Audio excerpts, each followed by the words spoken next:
Як паабяцала прэс-сакратар Александра Лукашэнкі Наталья Эйсмонт, вынікі супрацоўніцтва з эміратамі і дамоўленасці кіраўнікоў адчуюць усе жыхары Беларусі. Ці сапраўды гэтае супрацоўніцтва адаб'ецца на нашых з вами гаманцах? У эфіры праграма «Чала эканоміка» і з вами, уласна, Сергей Чалы и Федор Павлюченко. Вітаем. Добрый день.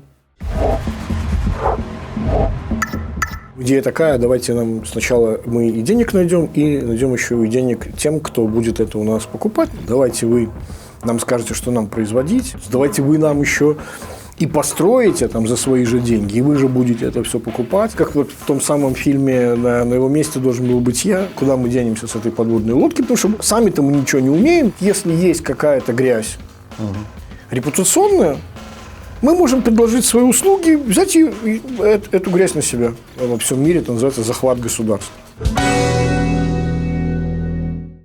На пачатку традыцыйнай весткі з палёў. Імпарт Беларусі з краінаў па-за межамі СНД ў снежні склаў больш за 1,9 мільярда долараў. Гэта рэкордны паказчык за ўсю гісторыю назірання за статыстыкай у Беларусі.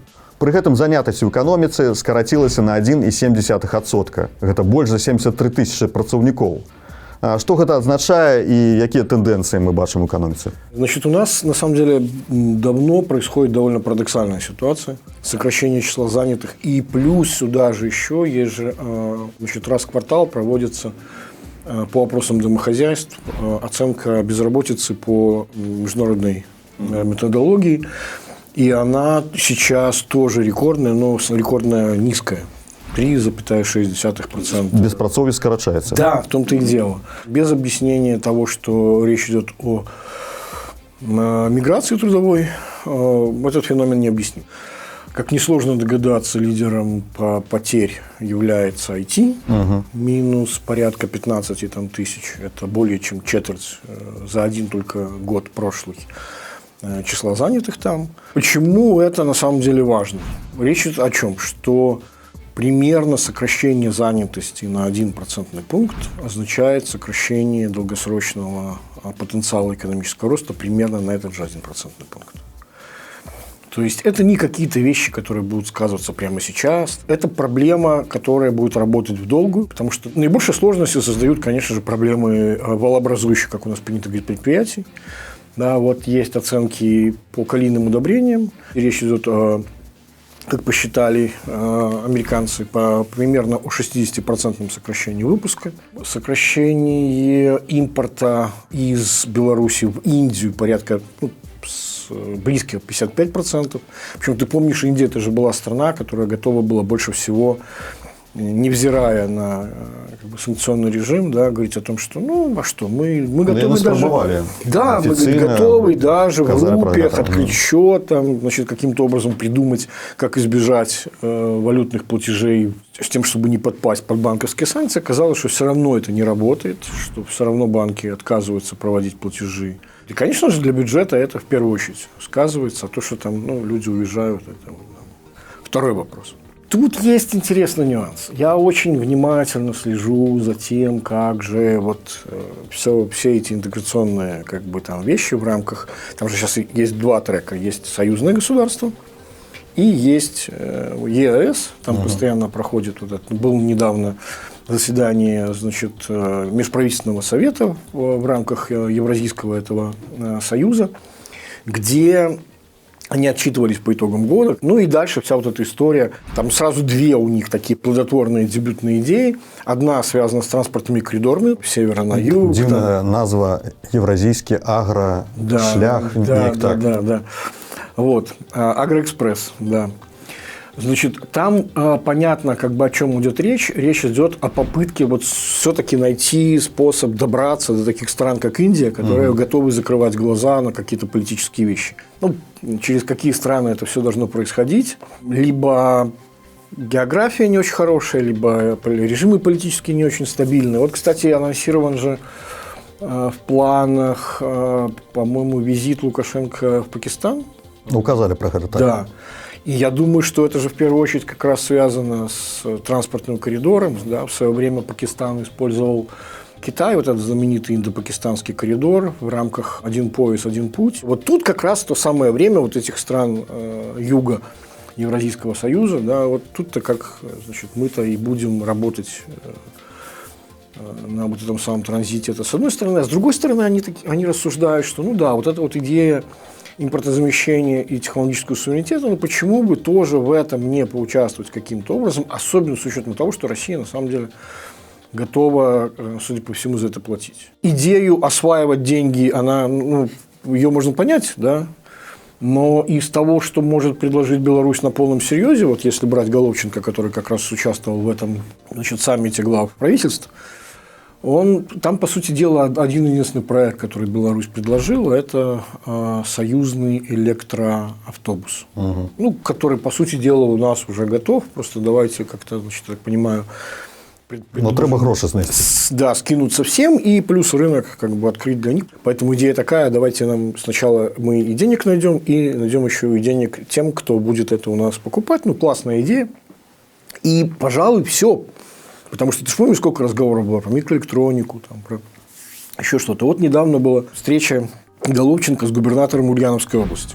Чем она интересна? Потому что там это одна из самых промышленно развитых, если это можно так говорить, применительно к России, областей, где есть кластеры, например, авиастроения. Да? Про самолеты, на самом деле, я даже думал делать как-нибудь отдельно большую передачу вообще о состоянии российского авиастроения. Я думаю, что эта отрасль, скорее всего, будет безнадежно потеряна для России. Сейчас вовсю об этом много говорится, происходит сотрудничество с Ираном, страна давно, уже десятилетиями живущая под санкциями. Там тоже история очень похожа на Россию, я про это уже рассказывал. Долгое время, до тех пор, пока санкции не были введены на экспорт нефти, страна вполне успешно находила способ, как с ними справляться. То есть, вот про гражданское авиастроение. То есть, мы уже знаем же историю того, что не хватает запчастей, что там, уже готовы жертвовать стандартами безопасности, что выяснилось недавно, что, топливные фильтры, их нужно было бы менять, а их начинают промывать и прочие все эти штуки. Где находить запчасти? Идет вот этот процесс каннибализации, как он называется, когда там четверть, например, или треть авиапарка у вас начинает превращаться в доноров этих самых запчастей. Иран, да, он сумел, в общем, каким-то образом сохранить свою авиационную отрасль, но, и вот это очень важный момент, это все сопровождалось резким ростом авиакатастроф, аварий, с человеческими жертвами. И мне кажется, что мы прямо сейчас в России начинаем уже эту историю наблюдать.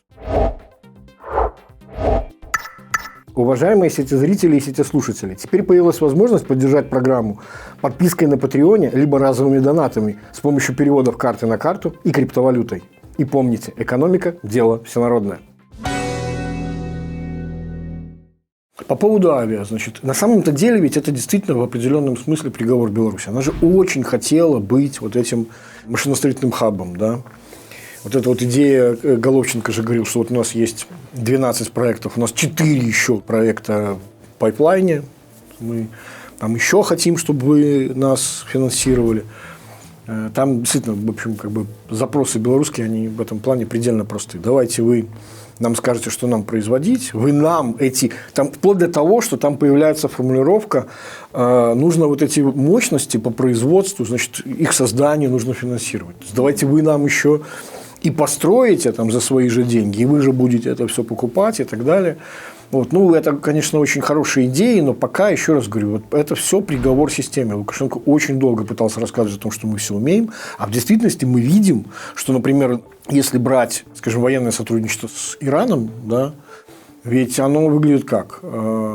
Россия сама ничего сделать не может, зато она умеет добыть какую-то технику на поле боя, она отправляется в Иран для реверс-инжиниринга, и Иран, который имеет большой опыт производства устарелых западных каких-то образцов, начиная с автопрома и так далее, да, и он под видом будущих российских тех же Герани или что-то еще начинает поставлять вот эту продукцию. То есть это знаешь, как в том самом фильме на его месте должен был быть я, да, как-то пока не получается. Беларусь жадае выкарыстоўваць ту же самую роль, як Иран зараз. Гораздо большей степени даже. Беларусь вообще хочет от России вообще все. Неожиданно итогом всего вот этого экономического развития стало то, что А давайте вы нас на содержание возьмете. Ну, то есть, вот, да, и вот это вот наш успех. Ну, не бачу нічого дрэннага. Выглядае добра. Ты серьезно? А сами как бы что? Ну, то есть, да, это делается просто, ну, не от хорошей жизни, да. Я просто к тому, что когда на полном серьезе в рамках союзного государства и теперь уже еще и в рамках Евразийского этого экономического союза начинают говорить о длинных вот этих планах импортозамещения, новых промышленных коридорах, единой промышленной политике. Это ведь на самом деле о чем говорит? Это говорит о том, что вот эта завязка на Россию, вот именно в том режиме, который вы пытаетесь себя продать, исходит из предпосылки, что это будет долго. Угу. Что ни война не закончится быстро. Ну, даже если она закончится быстро, то санкции с вас не снимут.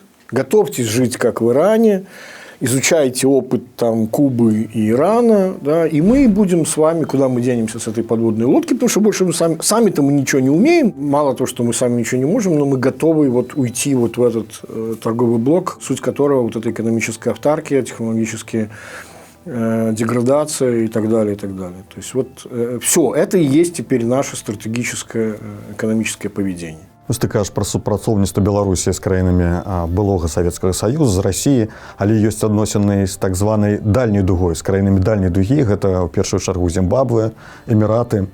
Да, и там, похоже, такая же идея выполнять посредничество, да, функции.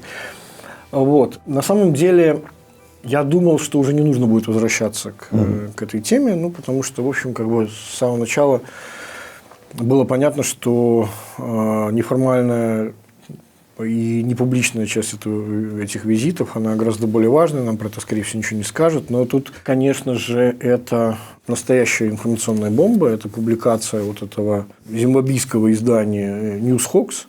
Ну да, гэта цікавая гісторыя пра публікацыю Newshawks. Гэта насамрэч лепшыя расследавальнікі ў Афрыцы. Гэта вельмі аўтарытэтны рэсурс. І яны кажуць, што супрацоўніцтва будуецца на літіі. Што у першую чаргу Лукашенко спрабуе атрымаць літий з Зимбабве.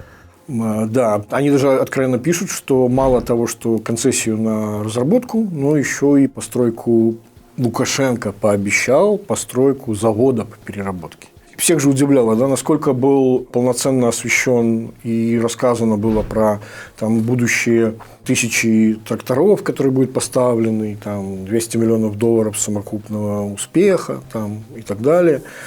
Значит, и пусто было совсем про вот этот первый визит в Арабские Эмираты, и никаких серьезных встреч там не было. И вот только на обратном пути происходит, значит, встреча с руководством страны, да. Ну, объяснение, мне кажется, здесь только одно. Как сказать, Лукашенко пытался договариваться еще поначалу о встрече. И, как бы, видимо, условием было сначала приедь с какими-то конкретными договоренностями из Зимбабве, и тогда уже, значит, будет... Ну, то бок, ты лічыш, у гэтай схеме таксама ёсць і Эміраты. То есть не только Зимбабве, не только Лукашенко. Ну, во-первых, Эмираты там есть по определению. Давай начнем с того, что даже в официальном сообщении относительно заключенных договоренностей есть как минимум одна компания, напрямую зарегистрированная в Эмиратах, а точнее зарегистрированная в специальной свободной экономической зоне, основная задача которой этой свободной экономической зоне, там прямо можно это почитать, да, это как раз торговля сырьем и, главным образом, золото, алмазы, то есть вот это вот все. Там есть еще и сельскохозяйственные commodities, но в основном это вот это. Вот. Это фирма Автрейд, которая, как бы, как мы знаем, вероятнее всего, конечным бенефициаром является авторитетный белорусский бизнесмен, значит, Зингман, который каким-то удивительным образом, знаешь, что было странно в этом визите. В Зимбабве уже приезжал и Шейман несколько раз, и сам Мнангагва приезжал в Беларусь, и там везде участвовал Зингман, который, единственная которого подтвержденная должность является, это он почетный консул Республики Зимбабве в Республике Беларусь. То есть такая какая-то, ну, очень декоративная штука. Ну да, офис этой компании и этого консульства, они там соседние, они находятся в президент-отеле, значит, в Минске. Вот. Не говоря уже о том, что там еще одна такая, значит, странная компания, как Sохра Overseas, которая как раз занимается... Ну, то есть, они обе, одна, поставляет технику, другая занимается торговлей этими самыми добытыми там, золотом, алмазами и так далее, и так далее. Так вот, я что хочу сказать. Значит, во-первых, мы же должны понимать прекрасно, что... А что Лукашенко может предложить Эмиратам и Зимбабве? Денег-то нет у Лукашенко, он же весь живет на чужих деньгах, да? Соответственно, а деньги где могут быть? Они как раз могут быть в Арабских Эмиратах. Версия моя заключается в том, что может здесь предложить Лукашенко, почему именно его посредничество здесь нужно. И это вывод, скорее всего, немножко пересекающийся с тем, что мы будем и дальше жить вот в таком режиме, да, в одной лодке с Россией и так далее, вот в режиме вот этом санкционном, то есть отношения наши с цивилизованным миром испорчены безнадежно и надолго, да. Поэтому, а что можем предложить? Можем предложить то, что а нам-то пофигу, к нам уже не пристанет. То есть, если есть какая-то грязь репутационная, мы можем предложить свои услуги, взять эту грязь на себя. Выстраивается какая-то, прямо скажем, далеко не самая лицеприятная штука, которая требует личного вмешательства Лукашенко. Да, потому что раньше это достаточно было там, посредников, бизнесменов, Шеймана, сыновей даже. Это тоже было очень смешное оправдание, почему они там присутствуют. Вы знаете, это просто арабские страны, там так привыкли работать. Там.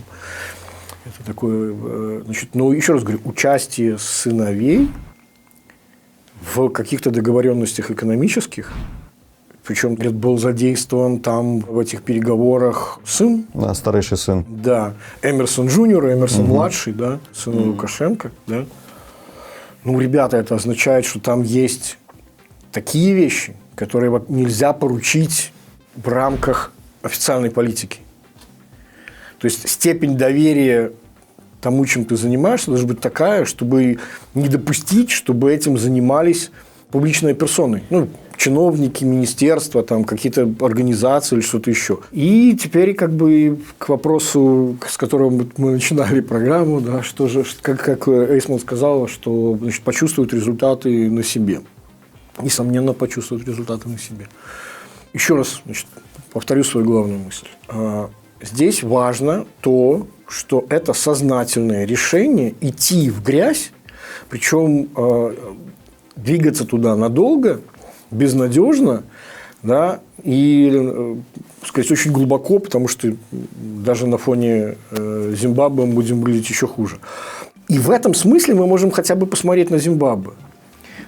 Любые вещи, связанные с уводом каких-то экономических договоренностей из официальной повестки, в которой задействованы там, государственные органы, которые там наверняка будут не видны ни в какой ни статистике, ни в чем. То есть смысл заключается в том, что чем больше вы выводите это в тень, тем меньше это сказывается, на результатах официальной экономической активности, а на самом деле даже приводит к негативным этим самым результатам. Я говорю даже не столько о репутационных издержках, сколько о том, просто что это не что иное, как во всем мире это называется захват государства.